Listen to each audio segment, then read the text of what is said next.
potent advice, and inspiration from real self-made millionaires. Welcome to The Eventual Millionaire with your host, Jaime Masters. Welcome to Eventual Millionaire. I'm Jaime Masters, and today on the show, I've been waiting for this interview. This is with Walter O'Brien. He runs quite a few different companies, along with has an amazing background, which we'll get into in just a second. You're on ScorpionComputerServices.com, also executive producer of Scorpion, a CBS TV show, which you should all check out, and I have to also. And he also runs Concierge Up. Thank you so much for coming on the show today. Oh, thanks for having me. So one of the things that I loved is that you were a hacker at the beginning, and I was a pretend little girl hacker at the beginning, but you've got a crazy story and trajectory. So just catch us up in a few minutes of all the amazing things that you've done, because what you're doing right now, you're calling intelligence on demand, which I thought was one of the best things to describe it. All right, sure. So dairy farmer's son from Ireland who didn't fit in at home or at school. Teachers complained I asked too many questions. By 9, they thought I was on the autistic scale, sent me for testing, tested out with the 5th highest IQ on the planet, 197. Comparison, Einstein was 160. He was dumb compared to you. That's amazing. Got my hands on a computer, through trial and error, taught myself programming. By 13, I'd hacked into NASA, stolen the shuttle blueprints, got busted by the NSA and Interpol, and turned them into my clients. So I started working for the government in 1988. I then started building and growing a computer company, kind of like Geek Squad, fixing whatever problems occurred back then. And the problem I ran into was I only hired the friends of mine who didn't bully me, which were primarily prodigies from the Gifted Children's Society, and they had IQs over 150. So they were 1 in 10,000 each. The problem with that is when I put 2 of them on the same project, they try and kill each other while insulting the customer. So that led me to understanding the difference between EQ and IQ and the relationship between them. That often the higher the IQ, the lower the EQ. So, and Carnegie Mellon released a report saying 85% of your success is your EQ, 15% is your IQ. So I should have been screwed. So I went out and I got single moms, elementary school teachers, psychologists who had high EQ scores, brought them in and called them the super nannies because they babysit the geniuses and the customers. So I now had the best thinkers working with the best communicators. And all the things they suck at, like branding, marketing, sales, accounting, taxes, legal, I outsourced to firms that were good at those things. So I now had an incubator, or what I call a home for the mentally enabled, to work together. And that worked. And the company grew. We grew to about 3,000 geniuses, 500 super nannies, and started solving problems all over the world. Homeland Security then classified me as a national asset and transferred me to the US. That's how I got my green card over here. And the company grew further. And we branched out and started helping Fortune 1000 companies, military command and control systems, ballistic missile defense, the war games in Afghanistan. And my degrees were in artificial intelligence and computer science. So anything with fuzzy logic in it, we ended up getting involved in, as well as cybersecurity. So then, sitting on a rock one day, I decided, well, I have this great think tank, and for 20 years, we solved only technical problems. What if I opened it up and said we could solve any kind of problem? So I opened a website called Concierge Up, because normally you concierge down things that are too simple to do yourself. Our tagline was, if you want to search something, type it in Google. If you want it to happen, type it in Concierge Up. And slowly but surely, people started typing in their requests. And it worked. And we started solving problems like someone's daughter had anorexia, someone's mom had throat cancer, but didn't want to lose their jaw when they did the operation. Someone else had a book and they wanted to get it on the New York Times bestseller list. Someone else had DNA on racehorses, 7 years of winners and losers, wanted to find out what the winners had in common so they could choose winning racehorses. Any kind of crazy request, and the super nannies and the geniuses would wrestle it to the ground and try and solve it. And 9 out of 10 times we were able to solve it. Finally, we ended up with too many requests coming in, up to 2,800 a month, and not enough geniuses to work on it. So I went to my geniuses and I said, now I have a funded problem. How do I find more geniuses? They're 1 in 10,000. So they analyzed it like all the other problems where they assume the customer's always wrong. And They decided that if I wrote a book, the millennials probably wouldn't read it. If I made a movie, they'd forget my name in 6 months. But if I replace CSI as the number one show in the next 10 years, the geniuses will come find us. And the 12-year-olds will grow up wanting to be scientists instead of wanting to be Kim Kardashian. And that could only be good for the country. So, how do you make a hit TV show? We don't know. So, we went and got the people from our own favorite shows. So, the producers did Transformers, Spider Man, Star Trek. Director did The Fast and the Furious. The writers from Sopranos, Prison Break, and Hostages. Put them all together, got them funding, and that was 3 years ago. We're now approved for season 4 of Scorpion. We're in 188 countries, 26 million viewers just in the US. And we're getting letters and emails from 12-year-old boys and girls saying they didn't know they were allowed to be a cybersecurity engineer, or what laptop do I use, or what language should they study, or which college should they go to, which is a lot better than them studying basketball. And that kind of brings you up to date on where we are now. Better than a movie. Your life is insane. Now, what I love that you're like, we have geniuses and nannies, right? You can do whatever you want with how smart you are and with the bank of talent that you have in general. What do us, non-geniuses technically do with this? Because I feel like people like you will rule the world. You'll own the robots, and then you'll take over, and all us, yeah, right? All us other people will be like, oh, well, whatever you need, let me bow down to you, right? What can we do with what you've learned on this side besides, I mean, we can't take over. You have the geniuses on your side, not on ours. No, well, the truth of it is we have the ability to execute, which is the third leg on any stool. Yes. Someone has an idea, someone finds the money, but now someone has to have the discipline, education, and ability to execute as quickly as possible. And our company, Smart People, is kind of like a rent-a-brain vending machine. So let's take some, and everyone we found has a core competency. There's something you're better at than we'll ever be. But then there's a whole bunch of other stuff you have to do that's not your core competency. So let me give you a perfect example. Let's say you're an amazing hairdresser and you wanted to open up a hair salon. But you're not amazing at figuring out merchant accounts, American Express reject levels, what is used a Square card or not, what security system you should have in place, who's the best supplier of general liability insurance in case someone sues you, what's the best solution for what kind of lighting you want to have in the salon, what tiles should you have that are going to be low maintenance, what point of sale system are you going to use that integrates with QuickBooks to make your taxes easier. You're just a hairdresser. Now, we can't do hair, but we can do all the other things. So the 140 things you got to do when you start your business, you're a smart person. You'll figure them out, but it might take you 3 years. Whereas we've already got the checklist. So if you want to be up and running in 3 months and then use data analytics to find out which shopping mall has the largest attendance and the least number of hairdressers, then we can figure out your location and then use our lawyers to take all the gotchas out of your lease agreement. This is why I started the interview. I've interviewed almost 400 millionaires. I should have just hired you guys. What the hell? I would have been upset. Now you get it. Yeah, ta-da! I wish I knew about you a really long time ago. So let me ask you this, because you came from being a genius, right? So it seems like any opportunity in the world is available to you, right? Do you think that was innate in terms of the opportunity that you have? Because I feel like what we do is we hold ourselves back as normal, quote unquote, humans of what's possible for us, right? You are probably the person out of everybody that I know. And I have a great network of people that have the most possibility in the world because you have access to everything that most people don't have.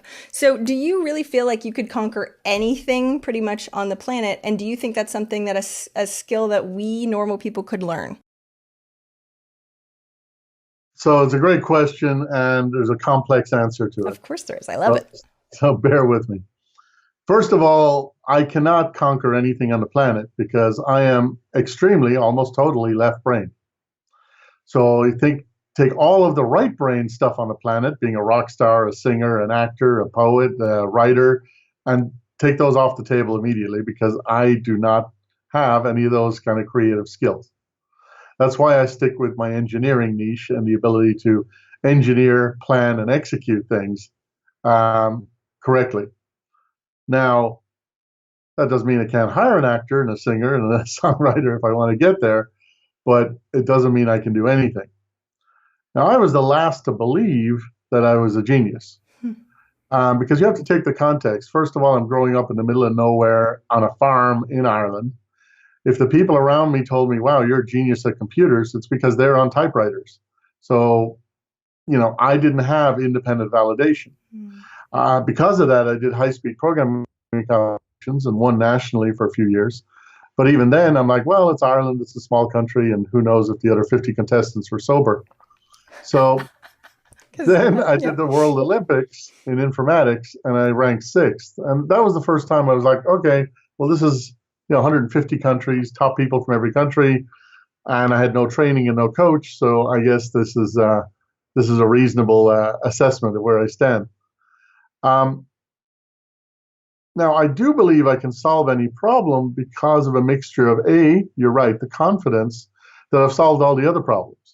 I don't approach something with any lack of confidence. I basically feel that I can't make it worse. That's kind of where I come from.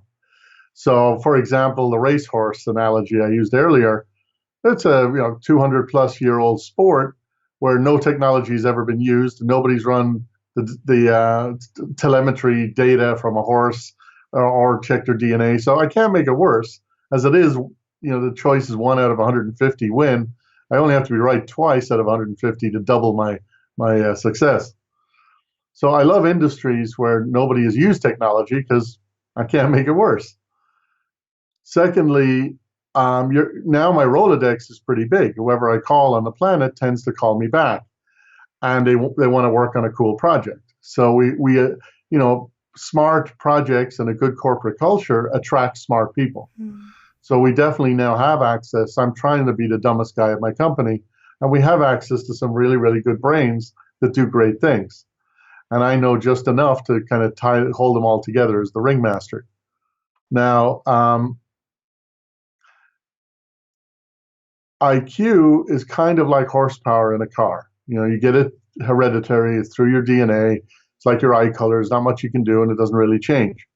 However, critical thinking skills, when you use your left brain versus your right brain, when you rely on others, how much you double check stuff, how you use technology to augment your brain, these are all things that can be learned. And if you look at books like Malcolm Gladwell's Outliers, some of the most successful people on the planet were IQs of about 120, but they were well-rounded.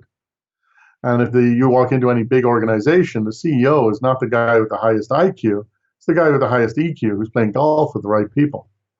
So the world doesn't work on, respect, or celebrate intelligence. It's not how it works. But the fact that you have the confidence along with everything else and then can fit the pieces together for what you're lacking is also ridiculously smart, which is what we're trying to teach business owners in general. We are all not amazing at what we do. We're amazing at maybe 1 or 2 or 3 or 4 things at the most. And we just need to cobble together the rest of the people that are way better than we are. It's just ridiculously impressive to see what you've built over everything so far. One thing that you said, though, and I really want to bring this up because this is one of the reasons why I have you here. You said we have the tech to augment your brain. So do you really feel like, because I love technology, all my listeners know that I'm a little obsessed with some of this stuff. Because I'm not a genius, I want to use every asset humanly possible, hopefully AI or whatever it is, to try and make me smarter, better, faster, whatever it is. Can you tell me like what you see coming up and what maybe business owners should be paying attention to on the AI tech space to try and be the best of the best? Well, let's start with what's already there that people don't use enough. I mean, if it's not your core competency, you shouldn't be doing it. So outsource your accounting, outsource your legal, outsource your contract management work, your phone and call center stuff. Outsource whatever you can to people who can do it cost effectively rather than trying to do it yourself. The whole concept we brought up earlier about renting a brain is something only smarter people can really comprehend. It's one of the problems with our business is only 1% of people listening to this call will actually call us or hire us, because the other 99% will go, well, that doesn't apply to me, and I could never use them, and I can't afford them, even though you don't know what we cost. I love what you did just there. That is so good. Everyone's like, well, now I want to be with the 1% that I'm going to call him. Go ahead. No, but they won't. They'll talk themselves out of it. But the 1% who call and say, look, I don't even know what's wrong with my business. Why don't you look at it for a week and tell me? Or I just want to be twice the size next year. Okay, smart guys, figure it out. How do you make us twice the size? Some fuzzy high level requirement, which you can't do when you outsource downwards. When you outsource downwards, you have to figure everything out yourself and then tell them every inch of the way what to do.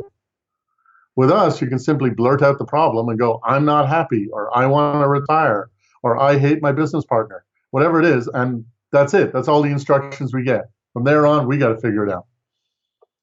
Best So, thing ever. Okay. so outsource is part of it, and let go of everything that's not your magic pixie dust. That's your particular skill set. Now there is technology coming up. I mean, one of the other simple things is Einstein didn't remember anything. He wrote everything down. He used his brain just for processing. I do the exact same thing. If you ask me what I was doing tomorrow morning, I have no idea till I look at my calendar. Everything is written down. Everything is stored. Even the simple things like getting your dry cleaning or picking up milk, write it down, put it in your to-do list. Don't rely on it staying in your memory, and just free processing. Keeping extremely good notes and journals and address books properly backed up, so that that guy I met at that gas station who was driving the Ferrari 3 years ago, who happens to be a chemical packaging expert, now I need a chemical packaging expert. And I don't remember his name, but I remember he had a Ferrari and I met him at a gas station. So those keywords are good enough for me to find the person. Are they, wait, let me ask you this question then, because I have so many journals, right? Because I love paper and tactile. What should I use to try and put this digital? Because I take pictures of it and I make my assistant transcribe everything. It's kind of a pain in the butt. Since you're a genius, do you have any solutions for that? Yeah, there's pens you can get pretty cheaply on Amazon. Oh, yeah. And they track your motion. And they do actually write on the paper, but they also record the motion into your USB. It transcribes everything up to your notes with cursive font and so on. It's also, the smart software is searchable, because even though it hasn't OCR'd your text to turn it into actual text, it can search the graphical phrase of how you would write it. So if you write your name, like the signature, it'll now look for your signature as Which a graphic. I adore. Let's hope that my horrible handwriting can actually be seen on some of this stuff. But yes, tech is getting better. That's an amazing idea. I wrote it down. The other thing is keep moving things around. I have a schedule where I've got the 7 days of the week. And then if I have 5 things I want to get done today and I don't get them done, I got to move the ones I don't get done to tomorrow physically and go, okay, now they're on my list for tomorrow. That is very helpful, because if you just stick in the journal and now you're 7 pages further on, you're never going back and you don't know what you missed, because there's no way of physically moving it each time. You also can't back it up. You can't look it up on your phone remotely. You can't Dropbox it. So as much as you love it, you're going to have to get off paper. Well, so these are only for separate. These are for brain thoughts where I want to get away from my computer. My computer and my actual thing that I go over everything for schedules is all there. Because you're right, I can't do that. Not current data, not current information. That being said, I'm sure I have better ways that I could do what I'm doing now too. So when you talk about systems, it sounds like you're really, really refined in the systems that you know that work for you. Number one, did you have your geniuses figure that out for you? But number two, what are some of your systems that you abide by? Like one of the pieces of writing everything down. What else do you do? There's a few great tips. One of them is, and this happens a lot. One of the problems with the world is that the confident people aren't very smart, and the smart people are underconfident. Yes. So a lot of the smarter people are introverts pretending to be extroverts. And what happens is you start reading an email and it's awkward. Your response is awkward. You're turning someone down, or you're telling them you're not interested or whatever. And you want to avoid that awkwardness. It's human nature. So you answer the next email or you carry on, and then you'll read it again tomorrow. And you're like, oh, it's still awkward and I'm not sure how to phrase it. And I'll move on. In the end, you've read the freaking email 7 times and you still haven't answered it. So deal with things now. Deal with them the first time you come across them. Force yourself to clear your plate out, clear your inbox out, and just deal with stuff as it comes up, awkward or not. Embrace the uncomfortable. Being uncomfortable just means you're learning. If you're completely comfortable, you're not learning anything. So being uncomfortable, you have to start seeing that as a good thing. And the prioritizing brutally, knowing they say happiness is living a purpose-filled life. So figuring out your self-actualization, what is your purpose on the planet, and then everything that pops up to distract you, you look at it and go, does this get me to my purpose on the planet? And if it doesn't, brutally ignore it. Shut it down, spam it, delete it. If you don't want to do that consciously, the unconscious way of doing it is you take your to-do list and you go through everything, and at the beginning of it, you put H, M, or L, high, medium, or low priority. And then you sort by those letters. And what you'll find after a couple of months is you only get your highs that you're working on, and everything's medium and low you're never getting around to. And when you look at them 6 months later, you realize, oh, they weren't that important anyway. So you end up not needing to do those things or giving them to a personal assistant. I love it. Though we say this, and then people will be like, that's genius, awesome, I should do it. And then nobody ever does it. So you guys help with execution. How can we make ourselves do this? Well, this is part of the thing. We're kind of like a personal trainer for an entrepreneur. We're going to drag you out of bed on a Tuesday morning and make you do the stuff you don't want to do. Sweet. We're going to hold you accountable. We're going to sit there and go, okay, you just gave us 12 pieces of homework. Think of us like the smart kids in high school that you used to copy from. We now do your homework. So next Tuesday, we're going to talk to you again. We will have our homework done. You better have your homework done. And then we'll talk about what we're going to do next week. So especially for entrepreneurs who've been pretty much working alone or just them with an assistant, they find it very useful that now their big project that they've been talking about for 3 years is actually going to start on Monday. And we're going to make sure it starts on Monday because we have to deliver results every week. And we're going to work with you and make sure. And there's stuff you're going to have to do and stuff we're going to have to do. And it really gets them going, kind of like a personal trainer would at a gym. They don't want to disappoint us. Consultant and coaching. So it's even longer term things, not necessarily just solve this problem. You give the checklist and then they have to go implement. You're actually making sure it gets done. Yeah, well, look, you've got to think of us as like a super butler, where good clients of ours call us every 3 days with a new wacky problem. And they're almost testing us out. Some of them, they're like, okay, let's see if you can solve this one or figure this out. And we love that. We'll have clients, all kinds of problems. My son fell in love with a Ukrainian gold digger. Break him up before the wedding, but don't let him know we interfered. What? Oh my gosh, this is so awesome. I'm retiring and moving to Hawaii, but I have a collection of rare Porsches I'm bringing with me, and I'm worried they're all going to be corroded by the salt water. So find a chemical bonding spray that protects them underneath. Whatever it is, make my daughter the next Britney Spears. Whatever the request is, we'll dig into it. And surprisingly, the ones you think are impossible are actually doable.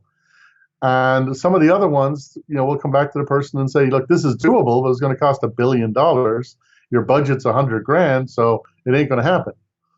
Man, but I wish you didn't throw that in. I had such a good idea for you. Darn it. No. So, yeah, but it literally can be anything. And the good customers get used to this concept of outsourcing, renting a brain for what they want to do. How do you not have 1,700 businesses underneath this where you're like, oh, we just solved that problem. Oh, that's a new product. Oh, we just solved that problem. That's a new whatever. How do you not have all of those things? Focus. We stay focused on our core competency, which is gathering IQ as a precious commodity and leasing it out to those in need. And that's our core competency. It's not our job to own 100 startups. Now, I do lecture at the Founders Institute, which is 1,000 startups a year, and I give them speeches on what not to do, because we're adult supervision on startups, we see a lot of the same mistakes over and over again. Okay, please enlighten us, because there's a lot of people in the first couple of years right now that need to hear this. So can you just give us 1, 2, 3 mistakes so that way we can, save ourselves before we get hurt? Well, a lot of people, they want to do an app or want to do some software program, and they're not technical themselves. And they realize, hey, there's some guy in India, he'll do the whole thing for 10 grand. Well, one of the problems there is, I'm sorry, I have issues with this too. Go ahead. In a word, one of the problems is requirements, because you don't know what you want and you expect them to know what you want, and they're definitely not mind readers, and they're also not empowered to argue with you. In our business, we assume the customer's always wrong, which smarter customers will understand. So if you come to us with an idea, we'll probably spend the first two meetings arguing with you or pushing back on you about what about this, what about that. So we're really partnering with you at the same level rather than just doing what we're told blindly. So the good news about outsourcing is they'll do what you tell them. And the bad news is they'll do what you tell them. So you better know what you're telling them. And the truth is that all programmers are not equal. Some are worth 20 times what another programmer's worth. Yep. It's kind of like lawyers. There's what's the phrase? Experts are expensive, but amateurs are really expensive. So, and is the guy really cheaper if you ended up hiring him for 2 years to do something that could have been done in 6 months and it's still full of bugs? So it's very easy to be penny wise and pound foolish in those situations. And unless you're a huge company with hundreds of employees, outsourcing rarely makes sense. You're much better off getting a CTO locally who speaks English, who believes in the vision, who has shares in the company that you work with as a partner to develop the product. Because since you don't know what you want, you're going to change your mind 20 times anyway. And it's much easier to do that on paper on the requirements level than it is after it's been coded and now you're doing what's called rapid prototyping. Except it isn't, because you don't actually throw away the prototype, you try to go live on it. So, oh my gosh, I love this because people need to hear this times 1,000. I have a computer background and you see so many people be like, well, SaaS are cool. So I'm going to start. I'm like, you have no idea what you're getting into. And then later we'll come back and be like, so I spent a ridiculous amount of money. And I'm like, well, problem. Don't know what to tell you. Your own fault. Lesson learned. Won't do that again, right? All right, what's another one? Another one is a thing called live escrow. Lawyers borrowed this from the real estate industry years ago. Somebody thought it was a good idea to put it in all contracts ever, that if you hire someone, you escrow the source code. So if they go out of business, you get your source code back. Well, getting a few million you didn't write that isn't commented and probably isn't in English is absolutely useless unless you have all the other information like the configuration data, the IP addresses, the firewall settings, what tools you need, what you're going to use to compile it, what libraries were used, all this other stuff that the entrepreneur hasn't even heard of. But he's got a gold disc in his safe. That has something on it that's amazing and costs a lot of money. Exactly. So what we tell people to do is, if you do outsource or work with another firm, offshore or onshore, hire at least one person that's completely unrelated to them. And their job is to reproduce production once a month. Take all the source code, take the gold disk or whatever they give you, and in a separate environment that costs you $50 on the Amazon cloud, try to rebuild production. If that person can, then they've just proven that the other people can't hold you to ransom. Yep. So after your 10 grand budget gets blown and you realize you're 5% into the project, and now they're like, well, you want to throw it all away or do you want to keep going? And they start blackmailing you over and over and over again to move forward. If you have live escrow, you can say, no, thanks. I have the source code. I know how to compile it. I know how to reproduce production. So now I can safely move to another company. And yes, it'll take them some time to ramp up, but they're not doing a scavenger hunt and effectively hacking back into my own system just to try and figure out all the missing pieces. That brings up a painful moment for me. I had a blog a long time ago before WordPress, and it got hacked. Awesome. My backups, which I had 2 different places, were corrupt because I never tested them. So everybody, please go test things as much as humanly possible, because you're like, oh no, it's there. Oh no, it's fine. That golden disc. Oh yeah, that's totally cool. Oh wait, it means nothing. It's a hunk of lead that nobody cares about. Great. You're going to not be able to sleep for a long period of time at night. I love that also. And I know we have to start wrapping up in just a second. So before, I'm not going to ask you for any more tips on that. I do want to go into, especially with Amazon Echo and the cool new stuff coming out tech-wise, both on the normal nowadays side and what you sort of see for the future. Because I think most business owners don't look very far to the future. They do maybe in their own industry like this, but they don't see sort of the trends and where things are going and how exponential technology is. Like I remember way back when we built computers with 4 gig hardware, or you know what I mean? They were so small back then. And now only, 10, 15 years later, it's insane. So you be the man and predict, right? Many years in the future. What should we know as business owners? What's trending Well, a couple of things. First of all, just on the last point, briefly, because we were just stumbling into a beautiful point here, is we were talking about backups, rehearsing stuff to rehearse your restores, having requirements, having clear specifications of what you want. The reason I started Concierge Up separately from Scorpion was because that all applies to life, not just technology. If I was planning your wedding and your divorce the same day, I'd want to do all that and have a disaster recovery plan in case it fails. Yeah. So all the terminology around how to manage technology and software to 5 nines of perfection, so it's 99.999% unlikely to have a mistake, is actually a good way to run your life as well. Now, to answer your question on future, although that's a whole other hour discussion. Yeah, I know. In the short term, virtual reality is here to stay. It's working. I've played around with it a lot now, and I started on it in 1991, and I was very excited about it then. But we didn't have the bandwidth, didn't have the network, didn't have the graphics, didn't have the horsepower. Now we do. So it'll change everything between from movies and books all the way to video games together and become some kind of hybrid. So that's certainly a very interesting area of growth. And I'd say anyone getting into entertainment needs to focus on that because it changes, just like when we used to have pantomimes on stage and then we invented a camera. And what did? We put it in the front seat and just did a pantomime again. Versus today when we figured out cinematography and special effects and CGI and choreography and everything else. So now it's the same thing. The leap from black and white pantomimes to today's movies is the same leap from today's movies to virtual reality in terms of what's possible that we don't even know yet. We're still at the pantomime stage of figuring it out. Artificial intelligence across the board, the robots that can do most of what blue-collar workers can do are now affordable and getting cheaper than a minimum wage worker, especially if we raise the minimum wage. It accelerates that. There's factories that have just published in February that the robots that they got replaced 80% of their workers. Productivity went up 250%. Defects went down 80%. It's not long before shareholders catch on to that. No kidding, right? Oh, wait, why would I have something worse and more expensive? Awesome. The most obvious one for us to see is we have 160,000 Uber drivers in the U.S. Self-driving Ubers are already being tested in Pittsburgh. So they'll be just switched off. Next is 1.6 million truck drivers, van drivers, FedEx drivers, delivery drivers. They're just big Ubers.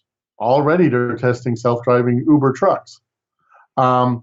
So as that unemployment goes up and we hit close to 30, maybe 34%, and 1 in 3 people can't feed their families, it changes the dynamic in the country completely.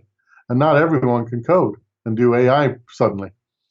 Now, you're right about exponential growth, and people don't get the severity of this. So I have a little stats here that helps. Everything is growing exponentially, but our brains are naturally think linearly. So from our agricultural revolution to industrial, it took us 120 years. Sorry, it took us 8,000 years. From industrial to the light bulb, 120. Light bulb to the moon, 90. From the moon to the web, it took us 22. And from the web to sequencing our own DNA took us 9 years. So these revelations, like the self-driving Uber stuff, this isn't 50 years in the future. This is 5 years in the future. And it's just going to get faster. And it's all then going to be driven by advertising, extreme personalization. Ubers will probably be free because they'll have Netflix, HBO in the back, and they'll be personally advertising to you because they know your credit card, they know where you live, they know where you go, they know if you're male or female, and they know who you meet with. So, and Volvo that Uber's partnering with happens to be owned by the Chinese, so now they will know all of that. Oh, great. See, I'm glad you're scaring the crap out of people because I really feel like they need to be. Even just as a business owner, realizing how personalized things are going to be in literally the next couple years. I don't think in marketing and AI and marketing, we're learning all this stuff. And no offense, I think it's going to be obsolete for a lot of things later on. And not that that's not good to learn some skill sets and stuff now, because we're in the present day, you have to work with what you have now. But I also don't think, like you said, people understand how everything's getting squished and how much change, assuming we accept it, of course, comes to fruition ridiculously fast because of the speed of technology. Well, I would exercising my EQ by talking about the fun stuff, but you see that as scaring the crap out of people. So I love I guess it. So I better this, not get to so World no. War. So, but okay, but I would see, I love this because I feel lots of resistance from people that don't pay attention to this because they'll most likely see the negative. They're usually like, oh, all that job loss. I see it as an evolution. I think that's really cool. I've had quite a few discussions on the show about that. Assuming that we can keep up. That being said, World War III and horrible things. This is singularity. This is why really, really smart people are debating this. Have you guys solved that yet? Are robots going to take over? Has somebody asked you to solve that? Okay, how much time have we got? I know we have like 10 minutes. Go. Hey, what's the meaning of the universe? Go, 10 minutes. Yeah, you're Um, welcome. so, all right, well, I'll do my best. Look, the robots will take over. There's no doubt. Moore's law keeps kicking in where things get half as cheap and twice as fast every 18 months. Humans don't. It's very simple. Now, in an ideal world, what would happen is we'd start with a robot tax or what we call a universal wage, like I think they pay in Norway, where the government is now having more abundance than it needs, so it starts cutting the citizens a check. Elon Musk has talked about this a little bit as the universal wage, where basically if all the labor is being done by the robots, then all of our costs, our food, our fuel, our farming, everything should get cheaper for us, not more expensive. So ultimately, people get to start living either more freely or the government cuts everyone a check for 25 grand a year. And for 25 grand a year, you can actually live the life of someone on 100 grand a year now. That would be the smart, clever, evolved, sophisticated way to do this. However, that's not who we vote for. So we are going to end up a bit of a bloodbath between now and when the greed takes over, and then when the greed doesn't work, and then there's a civil revolution, and then everyone fights back, and then eventually we get to the point where which you get to, which is trying to live in harmony. And for those that are fans of Star Trek, The Next Generation, they never worried about money. Their accommodation was free, their food was free, their drink was free. You want to be a doctor, be a doctor. You want to be a security guard, be a security guard. Today, 99% of humans are not allowed to be human. They're trapped in a cycle where they got to do what they don't want to do so they can pay the rent on Friday. Yep. They're not freed up to do what's called self-actualization. What's in their heart? What do they really want to do? Unless they're wealthy enough to get to a point of doing that. Yep. So I see 99% of society is enslaved right now, and that the technology will free them up to follow their vocation.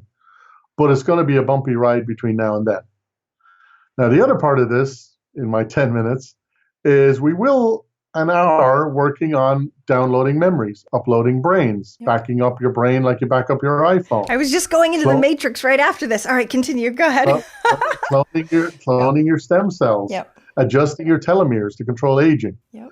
So if I can grow you a 20-year-old twin sister in 4 years, and when you're 70, put your brain back in a 20-year-old body, that's highly interesting. Side effects, you don't die. That's a nice one.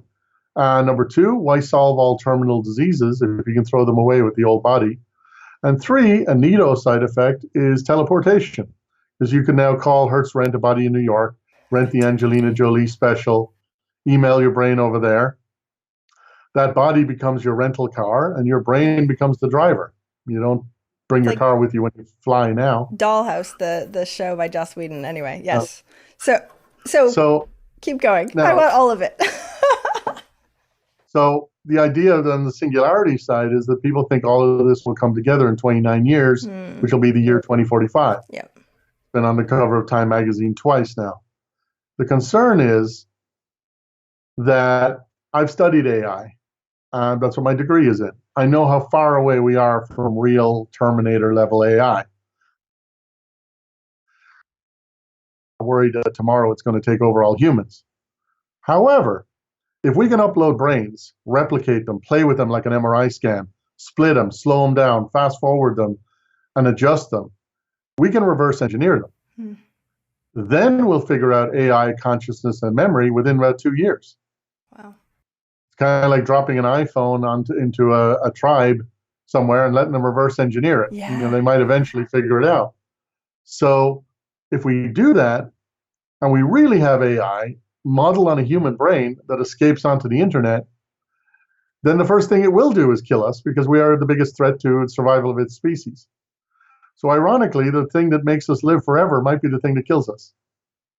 My son, since he was 3, has been saying he wants to create a live forever machine. And now he is torn because he doesn't want to, because he thinks they're going to take over. I'm just like, the world we live in now is not the world I grew up in at all. That being said, the bodies and all that fun stuff seems amazing. And we just, what's tough is we aren't geniuses and we can't predict, not that you can predict the future, but you can see a lot of pathways.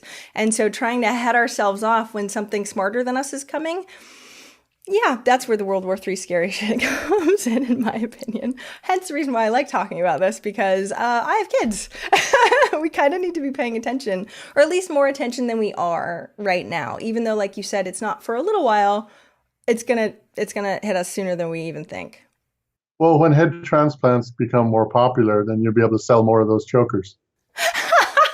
My friend he's going to freeze his body. And I remember he wears one of those things. And way back when, it was so uncool. You're like, oh my God, you're one of those freaks. And now people are like, oh, well, we're going to freeze our body and use the life insurance to pay for it. Awesome. Okay. I haven't done that yet. I've not done that yet.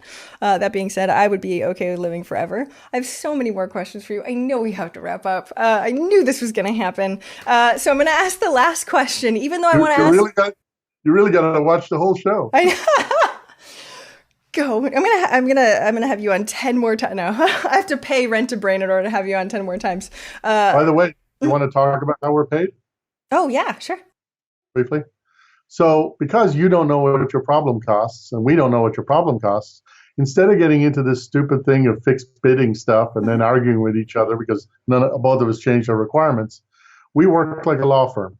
You put down a 10 grand deposit, and then from that, our hours vary, but they average about $150 an hour on average. So you get 66 hours of management for that.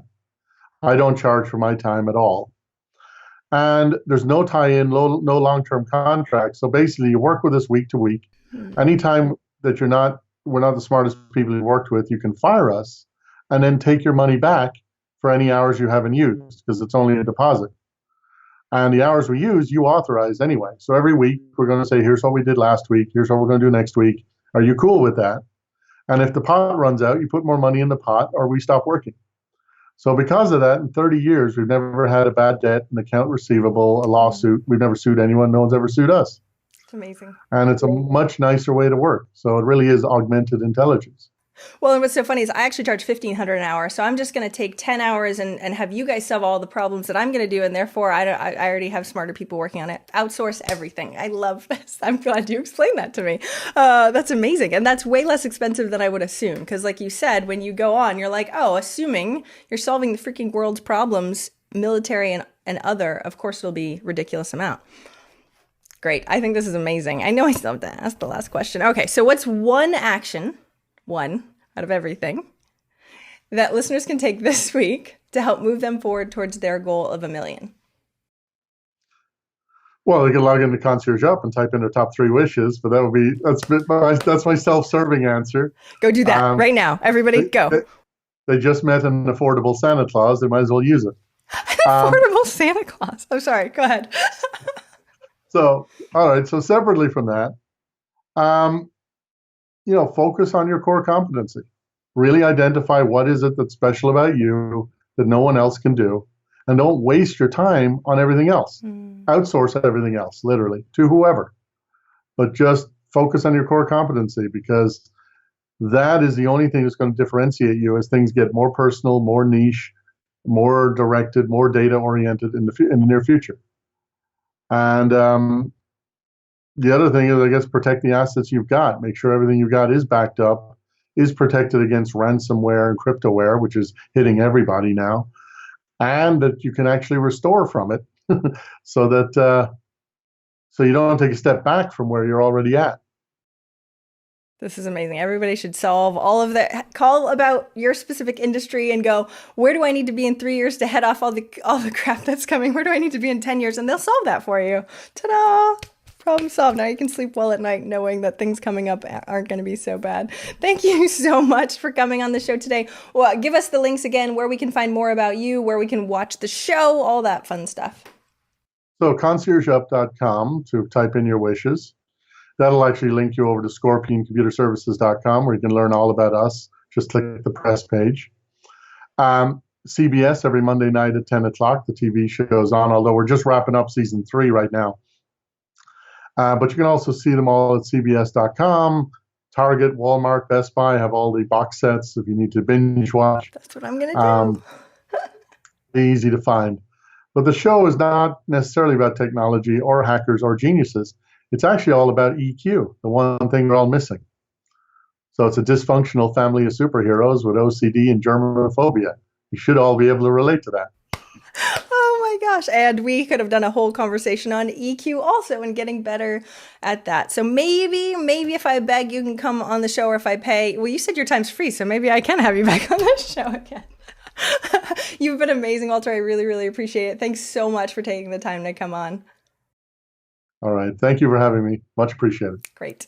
Thank you so much for listening. I hope you enjoyed that interview. And if you want to check out more amazing resources, I'm only curating the best of the best. Go check out eventualmillionaire.com. You can take the Eventual Millionaire quiz, figure out where you are in business and what you need right now. Plus, you can look at curated resources specifically for you on the new Start Here page. I'm so excited. Please join us. Please let me know if you need anything at all. I'm here for you. And have a fantastic day. Bye.